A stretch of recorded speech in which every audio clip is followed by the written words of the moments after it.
নমস্কার, আশা করি সবাই ভালো আছেন। আমি doctor Sabyasachi Ghosh, consultant ENT and head neck surgeon. আজকে একটা বিষয় নিয়ে আমি আলোচনা করব, যেটা আমরা দৈনন্দিন খুব দেখতে পাই অ্যাজ এন ইএনটি প্র্যাকটিশনার হিসেবে। এই যে অনেক সময় মানুষ আছেন আমি কানে কম শুনছি, তো এই যে কানে কম শোনা এবং তার চিকিৎসার কারণটা অনেকটা নির্ভর করে যে কোন জায়গাটা থেকে আপনি কানে কম শুনছেন। যেমন কি সহজ বাংলায় আপনাকে আমি বুঝিয়ে দিই, তারপরে আমি একটু ইলাস্ট্রেট করে দিচ্ছি। যেমন একটা সুইচ টিপলে বাল্ব জ্বলে, তাই তো? তো ধরুন বাল্বটা জ্বলছে না, তার কি কারণ হতে পারে? একটা আপনার সুইচের সমস্যা থাকতে পারে, একটা তারটা যেটা আছে কোনো শর্ট সার্কিট হতে পারে, বা বাল্বটা খারাপ হতে পারে, বা একাধিক হতে পারে। ঠিক আছে, একইভাবে জিনিসটা রিলেট করুন। শোনার ক্ষেত্রে আপনার সুইচটা হচ্ছে কানের পর্দা, তারটা হচ্ছে কানের ভেতরে হাড়গোড়গুলো যেটা ভাইব্রেশনের সাথে মুভ করে এবং সাউন্ড অ্যাম্প্লিফিকেশনে কাজ করে। লাস্ট পার্ট, এই বাল্বটা হচ্ছে শ্রবণ গ্রন্থিটা। ঠিক আছে, তো একটাই জিনিস এখানে তফাৎ কি, আপনি যেরকম বাল্বটা কেটে গেলে পাল্টে দিতে পারেন, আপনি কিন্তু শ্রবণ গ্রন্থিটা পাল্টাতে পারবেন না, কারণ এইটা ভগবান আপনাকে ব্রেনের ভেতর দিয়ে পাঠিয়েছে, তাই এটা রিপ্লেসেবল নয়। ঠিক আছে, এক্সকিউজ মি। তো এবার কি হচ্ছে, যদি আপনার পর্দার সমস্যা থাকে, মানে সুইচের সমস্যা থাকে, ধরুন আপনার কথা কথা কানে পর্দা একটা ফুটো আছে, কানে রস পড়ে মাঝে মাঝে, তখন কি করতে হবে? সুইচ যেমন পাল্টাতে হয়, তখন এই ক্ষেত্রে অপারেশন করে পর্দাটাকে পাল্টে নিতে হয়। দ্বিতীয়ত কি, কানের যে হাড়গোড় যেগুলো ভাইব্রেশন করে, যেগুলো নড়ে, অনেক সময় যেরকম কি হয়, এই ভেতরে ঠান্ডা পুজরস জমে হাড়গুলোকে নষ্ট করে দেয়। তো দেখা যায় কি হয়, কানের পর্দা ঠিক আছে অথচ হাড়গোড় নষ্ট হচ্ছে, এটা খুব মানে বলবো কম হয়। নর্মাল অবস্থাতে কী হয়, কানের পর্দাটাকে ফুটো হয়, তারপর পুজরসটা ভেতরে হাড়গোড়টাকে নষ্ট করে দেয়। সেই ক্ষেত্রে আমরা কি করি, কানের পর্দার অপারেশনটাও করতে হয়, প্লাস সঙ্গে হাড়গুলোকে আমরা অপারেশন করে ঠিক করে দেওয়ার চেষ্টা করি। শেষেরটা হচ্ছে শ্রবণ গ্রন্থি যদি খারাপ হয়ে যায় বা বয়স অনুযায়ী শ্রবণ শক্তির নাড়িটা কমজোর হয়ে যায়, সেই ক্ষেত্রে যদি আইসোলেটেড এটাই খালি হয়, সেইখানে কিন্তু অপারেশনের কোনো ভূমিকা নেই।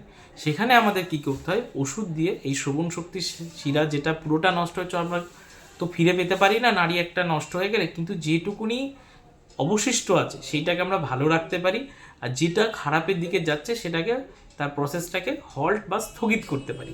তাই জন্য কিছুটা ফিরিয়ে আনার মানে চেষ্টা করে শোনাটাকে বাড়া যেতে পারে। তাই দুটো কোয়েশ্চেন এখানে আমাকে জিজ্ঞাসা করে অনেকে, যে তাহলে বয়সকালে যে কানে শোনাটা কমে যায় সেটা কিসের জন্য? সেই ক্ষেত্রে যে যাদের কানে কোনো রস নেই, কানের কোনো দিনও রস পড়েনি, খুব একটা কান নিয়ে সমস্যা হয়নি, এই ক্ষেত্রে বয়সকালে কানের শোনাটা কমে যায় হচ্ছে এই শ্রবণগ্রন্থির ভেতরে যে শিরাগুলো দুর্বল হয়ে যাওয়ার জন্য। এইটাকেই আমরা বলি প্রেসবায়াকিউসিস বা এজ রিলেটেড হিয়ারিং লস। বয়সের সাথে সাথে শ্রবণ শক্তির শিরাগুলো নাড়িগুলো কমজোর হয়ে যাচ্ছে। এদের মূলত কি ট্রিটমেন্টটা হয়, ওষুধ দিয়ে নাড়িগুলোকে একটু উজ্জীবিত করার চেষ্টা করা হয়, এবং তার সাথে এইখানে আপনার হিয়ারিং এডটা কাজে লাগে।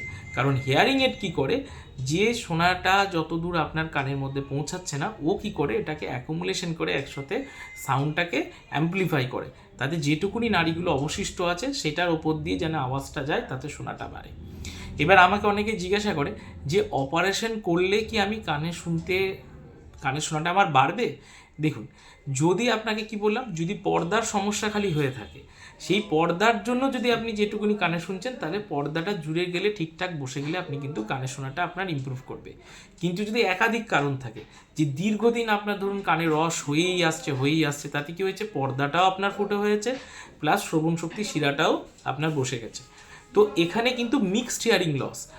কিছুটা পার্ট কন্ডাকটিভ, সেটা হচ্ছে কি, যেটা হচ্ছে আপনার কানের পর্দায় ফুটে হয়েছে, কিছুটা পার্ট সেন্সিটিভ নয়, মানে নাড়ি থেকে হয়েছে।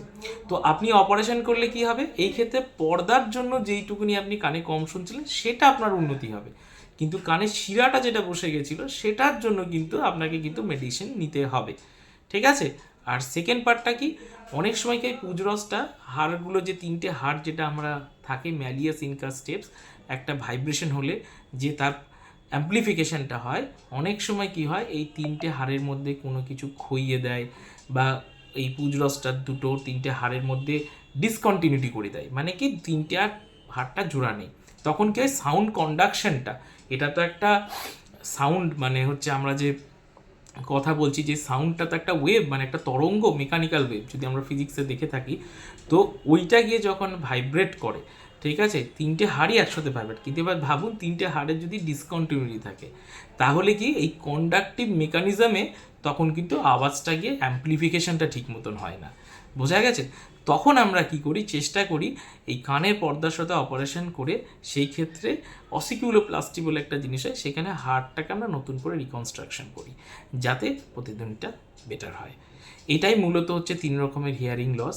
এবার পার্টিকুলার কোনটার জন্য কি, সেগুলো আমরা পরে ভিডিওতে কোনো দিন আমরা একটু আলোচনা করব।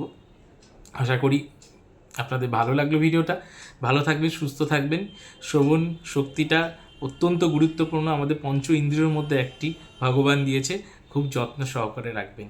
তাই প্রিকশনস বলতেই ঠান্ডার সময় চেষ্টা করবেন অবশ্যই রাস্তাঘাটে যখন আপনি বেরোচ্ছেন কানটা একটু ঢাকা দিয়ে রাখবেন, ঠিক আছে।